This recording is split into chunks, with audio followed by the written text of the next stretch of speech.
Olá, gente. Meu nome é Micaele e hoje eu e a Marta vamos falar um pouco sobre educação inclusiva, adaptação curricular e sala de recursos.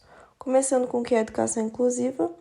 Bom, a educação inclusiva mais é do que uma educação que visa integrar todos os alunos com necessidades especiais em escolas regulares. Esse tipo de educação entende que cada aluno tem suas particularidades e que elas devem ser consideradas como diversidades e não como problema.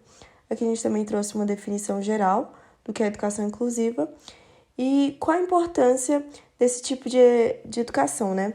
Bom, a educação inclusiva é importante para permitir que todos os alunos que apresentam alguma necessidade, alguma deficiência ou transtorno se desenvolvam no convívio com outros estudantes, o que faz com que essas pessoas façam parte da sociedade e exerçam sua cidadania, né?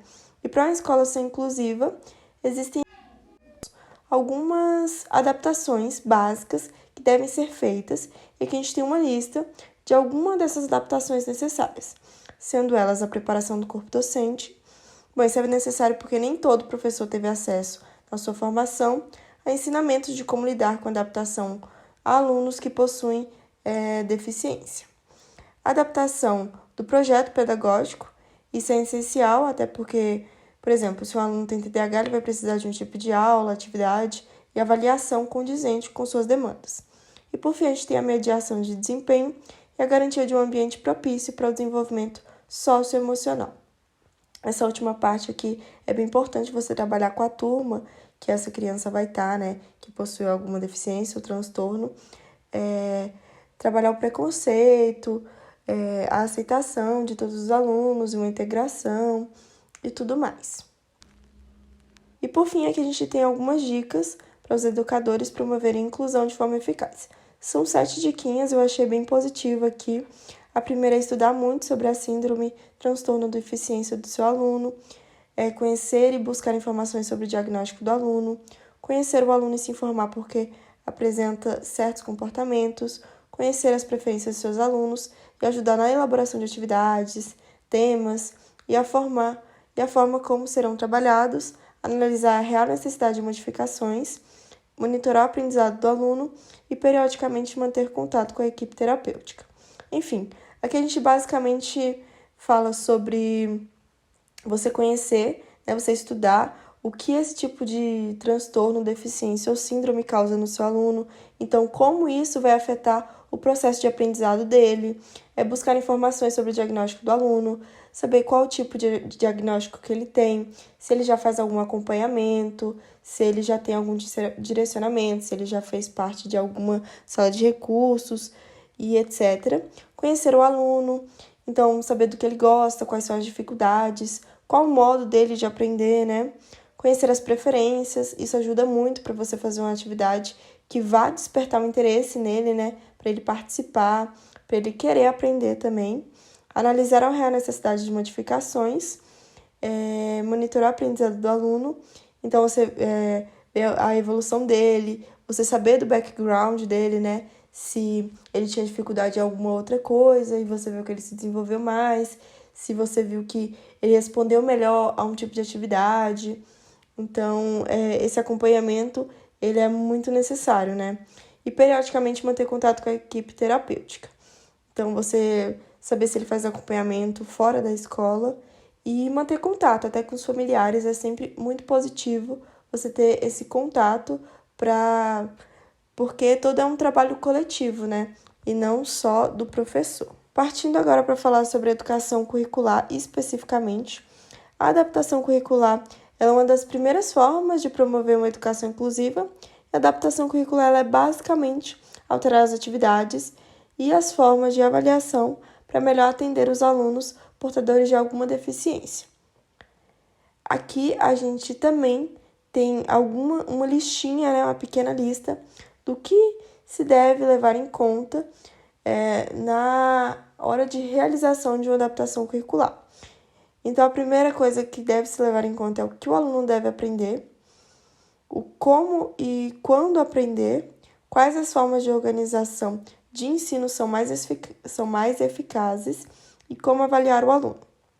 O que o aluno deve aprender é porque existem deficiências, como a deficiência intelectual, que faz com que esse aluno aprenda de uma forma diferente. Então, você estabelecer metas é muito positivo para você não ficar perdido, né? E nem ficar pensando que o seu aluno não está acompanhando o ritmo da turma. Então, você ter metas claras é muito positivo. Como e quando aprender? Isso também é muito importante. Você vê, talvez que... Claro, isso que vai muito do convívio, né? Você vê como o aluno responde às suas atividades, as atividades propostas, como ele está se desenvolvendo, quais as formas de organização de ensino são mais eficazes. Então, isso é muita pesquisa também. Você entender o que aquela síndrome causa e como a mente, às vezes, da pessoa vai trabalhar e como pode ser melhor para ela. Por exemplo, alunos com síndrome de Down, eles tendem a cansar mais. Então, se você coloca atividades muito longas ou muito complexas, eles tendem a ficar desmotivados e tendem a não participar ou não fazer. E como avaliar o aluno? Isso também é muito importante, porque se ele às vezes tem uma deficiência intelectual, ele tem um ritmo diferente. Então, as provas que você vai dar para a turma não vai ser a mesma prova que você vai dar para ele. Então, essas são questões importantes de se levar em conta. E para a gente ter uma maior clareza, né, de como fazer essas adaptações, a gente trouxe como exemplo a deficiência intelectual, que é um distúrbio do neurodesenvolvimento, e aqui a gente vai falar alguns pontos que devem ser levados em consideração para fazer uma adaptação curricular e para o seu aluno também aprender. Bom, como a gente disse antes, o primeiro passo é você conhecer o seu aluno, do que ele gosta, quais as dificuldades dele e principalmente qual o modelo de aprendizagem dele. E com isso em mãos você vai ter uma base para começar a planejar suas aulas para que estas atinjam esse aluno. E para isso, usar o que ele gosta e o que é importante para ele pode ser bem positivo, porque as crianças com deficiência intelectual elas ficam mais propícias a aprender quando é trabalhada uma emoção agradável para ela. Outro ponto importante também é dar significado para o conteúdo. Os alunos com deficiência intelectual eles tendem a prestar mais atenção em coisas que fazem sentido para eles. E por fim, os alunos com deficiência intelectual eles devem ter reforços positivos mais que os outros alunos. Então, o behaviorismo cai bem nessas horas. E reforço positivo, ele pode ser, por exemplo, elogios, palmas, abraços, até um carimbo que seja, influencia bastante. E para a elaboração de atividades, também se recomenda que esta sempre tenha um bom contraste, com uma fonte grande, delimitar o que deve ser feito, utilizar desenhos também pode ser bem positivo. E como eu falei anteriormente, sempre pensar no contexto da criança. O que a gente tem exemplo de uma atividade elaborada que atende a essas demandas. Então, ela tem um bom contraste, ela tem uma letra legal, também tem desenhos para auxiliar. Então, esse é um exemplo. Enfim, eu espero que vocês tenham aprendido um pouco sobre a educação inclusiva e que saibam que a chave da coisa é sempre pesquisar e buscar se informar. Então, agora eu passo a palavra para a Marta, que vai falar um pouquinho sobre sala de recursos. Oi, meu nome é Marta, eu vou falar um pouco sobre a sala de recursos. A história da sala de recursos se iniciou na década de 70, o período que teve a maior preocupação com a integração dos alunos com necessidades especiais, e iniciou-se um atendimento focado nas deficiências. Esta abordagem é conhecida como integracionista. Houve posteriormente críticas por contribuir para a segregação dos alunos. Houve um debate da educação inclusiva e a Declaração de Salamanca em 1994, no período da década de 90. Procurando meios de superar a concepção centrada na deficiência e defendendo a diversidade social dentro das próprias salas de aula regular, prevendo um funcionamento sincronizado das salas de recursos e salas comuns. É necessário que na formação de professores tenha uma especialização ou não tem especialização e observando a interpretação das necessidades decorrentes da deficiência dos alunos. Agora vou falar um pouco sobre a importância da sala de recurso.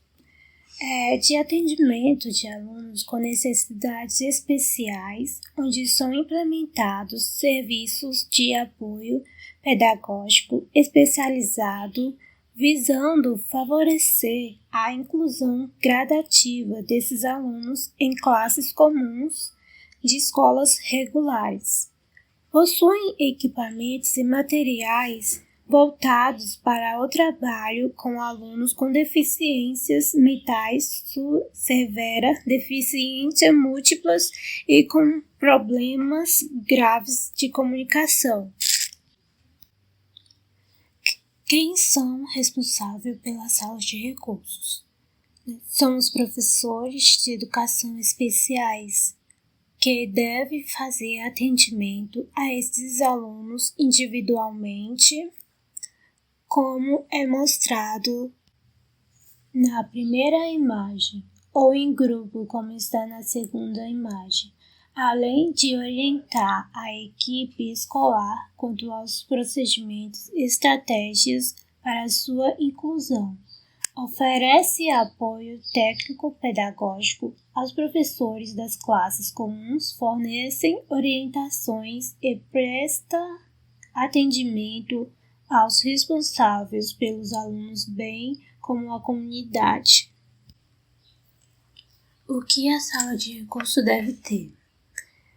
Em uma sala de recurso em escola pública brasileira é realizado com equipamentos e materiais pedagógicos, cadeira de rodas, bebedouro acessíveis, produtos de tecnologia assistiva, equipamentos e materiais para o atendimento educacional especializado bilíngue de surdos, entre outros. E é oferecido pela Secretaria de Educação Especial do MEC, de acordo com as demandas apresentadas pelas secretarias de educação. Em cada plano de ações articulados, o PAR é o cadastro de alunos com necessidades educacionais especiais no Censo Escolar MEC/INEP. Sala de Recursos Multifuncionais. O programa apoia os sistemas de ensino na implantação de salas de recursos multifuncionais com materiais pedagógicos e de acessibilidade para a realização do atendimento educacional especializado, complementar ou suplementar a escolarização. A intenção é atender com qualidade alunos com deficiência, transtornos globais do desenvolvimento e altas habilidades ou superdotação, matriculados nas classes comuns do ensino regular. O programa é destinado às escolas das redes estaduais e municipais de educação, em que os alunos com essas características estejam registrados no Censo Escolar MEC/INEP. Na tabela, vamos conhecer as unidades especializadas do Distrito Federal que têm sala de recurso. Em Brasilândia, temos o SED 1, em Ceilândia, o SED 1 e o SED 2. Na Gama, temos SED 1, Guará, SED 1, Planaltina, SED 1. O plano piloto tem a escola SED 1 de Brasília, SED 2 de Brasília, SED V, deficiência visual, Samambaia SED 1, Santa Maria SED 1, Sobradinho SED 1, Taguatinga, sede 1, Escola Bilíngue, Libras e Português Escrito.